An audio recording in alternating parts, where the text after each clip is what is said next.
Greetings, contestants! Guess what time it is?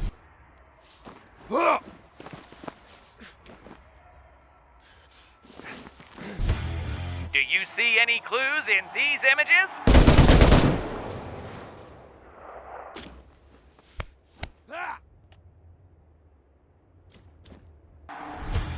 Maybe I should drop in some hints.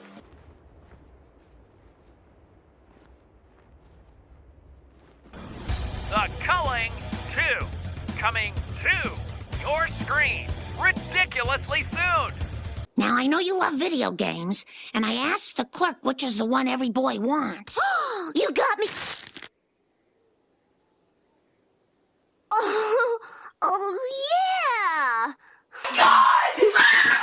I think it came to all of us as a big surprise that Xaviant have released a sequel to their first failure, The Culling, especially when they completely ditched the first one. What's worse is that there wasn't even any promotion for The Culling 2. I guess they didn't have time for a good marketing strategy because they were too focused on making Battle Royale distilled into its purest form. What is this, a Ciroc commercial? I thought it was a Battle Royale game show. The game also has a horrible generic customization system and everyone's favourite currency system taken straight from PUBG's book. But it's not even clear on how you earn any of these coins. Not that anything you can buy in the game is worth jack shit anyway. 2,000 coins to teabag? Please. The first lobby I joined didn't even have 5 players, but you know, that's normal sometimes. Maybe I got in a bit early to the lobby. After 5 minutes of nothing happening, I followed the rest and left the lobby too.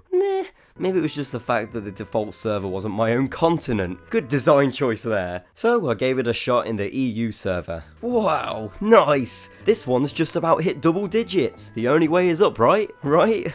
No. In fact, the only way is out. I got kicked straight back to the menu after minutes of waiting. Not before experiencing, this. I paid £17 to watch people crawl through a wall. Okay, let's try this again, I said.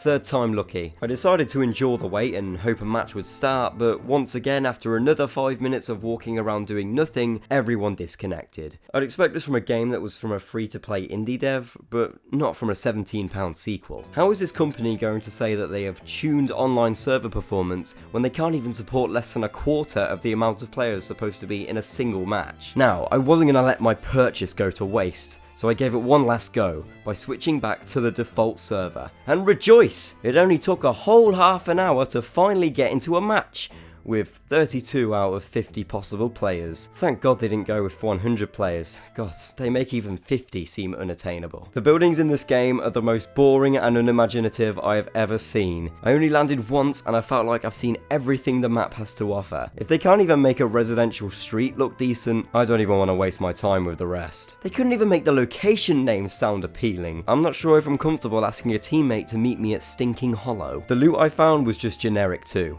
Spaz 12, AK-47, oh, so exciting. The armor and backpack leveling system is the same from PUBG 2, apart from they changed the name from backpack to satchel. The main appeal of the original Culling seemed much more focused on surviving, from crafting weapons and traps out of quite literally the rocks you find on the ground. But this game, it feels like they've watered this game down to be as close to PUBG as possible. The only way I could use first person 2 was through aiming, whereas the original, you had that option all the time. The only thing I give them credit for is making some very special helmets. Hey guys, what's going on? The zone closing in is the same as any other Battle Royale game, except this time with gas, which is very fitting considering the default characters look straight out of a concentration camp. With the gas approaching, I thought I'd give the vehicles a go, especially since it's a 20 square kilometre size map and there's cars everywhere. But of course, coding a car must be too much work for the developers.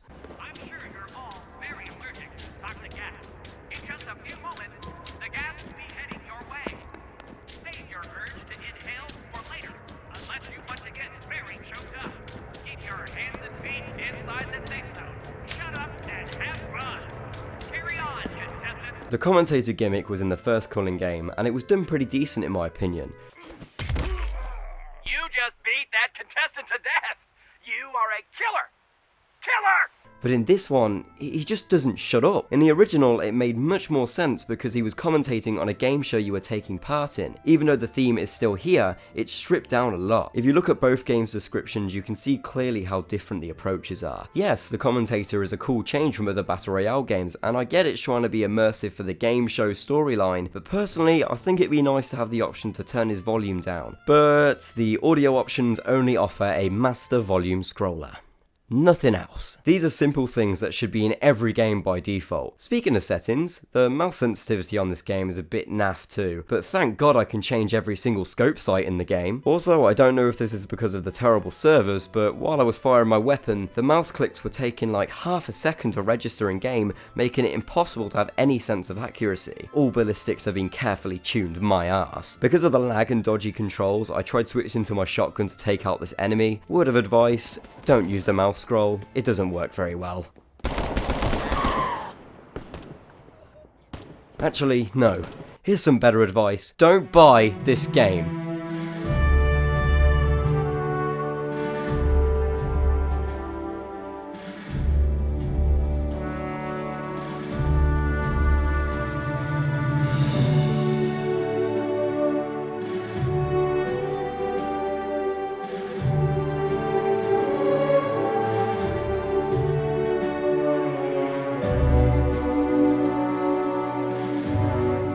I want to thank you all for watching, I hope you enjoyed. If you did enjoy it, please don't forget to drop a like on the video, and if you're new, feel free to subscribe. And a thank you to all my current Patreon supporters. I couldn't continue to make content without you guys. If anyone else wants to support me through Patreon as well, the link is in the description. I'll be really grateful.